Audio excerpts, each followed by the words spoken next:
Fala aí galera, tudo bem? Que saudade de vocês, eu sei, eu também estou morrendo de saudade. Bom, enquanto a gente está aí nessa distância, a tecnologia está nos aproximando aí, tudo bem? Nós do sexto ano A, sexto ano B e sexto ano C, fizemos ali uma revisão através da correção. A correção da tarefa 6 e a correção da tarefa 8. Hoje, esse terceiro vídeo, nada mais é para dar aquela refrescada na memória, até mesmo para auxiliar vocês no contexto das atividades que vocês vão ter da primeira semana de revisão, ok? Então, esse vídeo nada mais é do que uma revisão, tudo bem?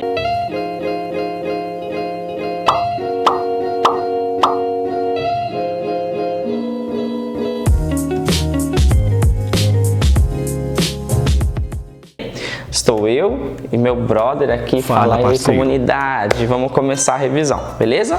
Ó, é bem rapidinho só pra gente relembrar os conceitos. Depois você dá aquela olhadinha na apostila, né? Tira essa preguiça, joga pra lá e aí a gente começa, tudo bem? Um dos temas que a gente já tinha falado, que era o sistema de ecologia, a gente já tinha falado que era o estudo do espaço, esse espaço de interação entre todos os seres vivos. Como a gente já comentou bastante na correção da tarefa 6, a gente vai dar ênfase a partir do processo de fotossíntese, tá? Lembra que sempre quem faz a fotossíntese são as plantas, ok? Sempre esses produtores que a gente vai chamar, esses seres autótrofos, eles produzem o próprio alimento, a própria energia, ok? Então é comum a gente falar que esses seres autótrofos acabam sendo, muitas das vezes, uma das suas características é realizar a fotossíntese, tá? Lembra daquele processinho básico que eu falei para vocês? Lembra toda vez que vocês falarem de foto, lembra de luz, tá bom? Porque é necessário a luz solar, os nutrientes, a água, para a gente fazer esse processo de fotossíntese na planta.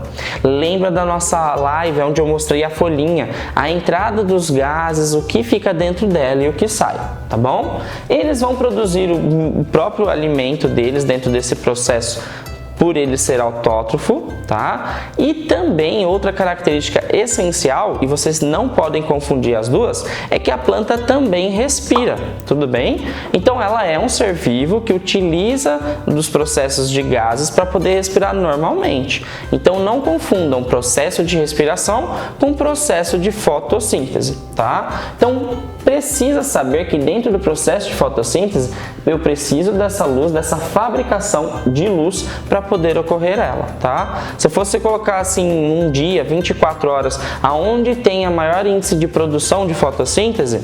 Ah, sim, eu sei que vocês sabem. Próximo ali do meio-dia, onde a maior intensidade de raios solares estiver atingindo, ela vai acabar produzindo uma quantidade maior dessa fotossíntese, tá bom? E se a gente fosse colocar no indicativo, fosse fazer ali um complemento ali de estudo, tá bom? Isso ocorre da seguinte forma, tá? Existe um item chamado clorofila dentro dessas folhas que ele vai absorver essa luz e ele vai fazer essa transformação. O gás carbônico que entra dentro da folha, ele vai ter um processo químico mudado.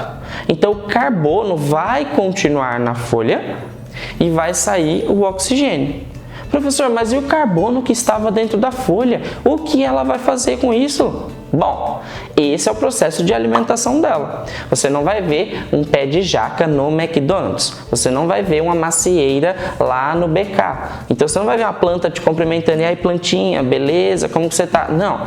Então, por elas ganharem essa característica, elas vão utilizar o carbono para ser a fonte de energia de alimentação dela, tá? E aí esse carbono se transforma em glicose, tudo bem? Que é como se fosse um açúcar ali para a planta.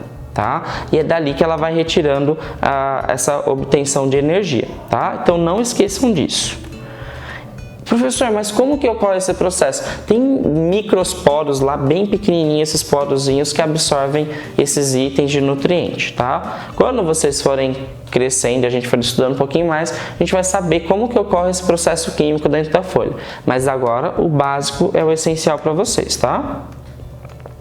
Outro tema que também chamou um pouquinho a atenção e que tinha a ver com o sistema de ecologia, que era cadeia e teia alimentar e o fluxo de energia, tá bom? Sempre a gente vai iniciar esses fatores abióticos que vão ajudar para a manutenção da vida, tá? E sempre a cadeia alimentar vai ter que se iniciar por um produtor, tudo bem? Porque todos os outros que vierem vão ser os consumidores, tá? E aí a gente tem presa, predador, tudo bem? É nessa sequência aí que a gente coloca, tá? Se a gente fosse falar assim, o predador master, o top, seria o último, porque aí basicamente a cadeia alimentar dentro dos consumidores se encerraria aqui.